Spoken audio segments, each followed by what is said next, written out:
घोटकी ज़ुल्फ़िकार अली भुट्टो जी वरसी जे मौक़े ते peoples secretariat office ज़िले घोटकी में कुलख़्वानी ऐं फ़ी सबीलिल्लाह ख़ैरात जो एहतमाम कयो वियो। तक़रीब में सूबाई वज़ीर Jam Ikramullah Khan Dharejo, chairman municipal committee Ghotki Jam Asif Raza Khan Dharejo, Peoples Party ज़िले घोटकी जो जनरल सेक्रेटरी सिकंदर अली लाखो समेत पार्टी उहिदेदारनि, कारकुननि, काउंसलर ऐं ज़िले काउंसिल जे मेंबरनि वॾी अंक में शिरकत कई।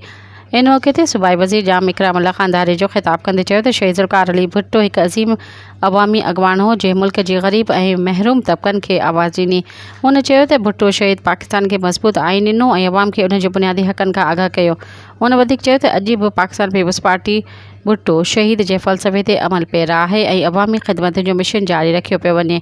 संदन चवणु हो त भुट्टो शहीद जूं क़ुर्बानियूं कॾहिं बि ज़ाया न वेंदियूं ऐं संदसि नज़रियूं हमेशह ज़िंदा रहंदो। तक़रीब जे आख़िर में भुट्टो शहीद जे इसाले सवाब लाइ ख़ासि दुआऊं कयूं वयूं ऐं संदसि मिशन खे जारी रखण जो अज़म वर्जायो वियो।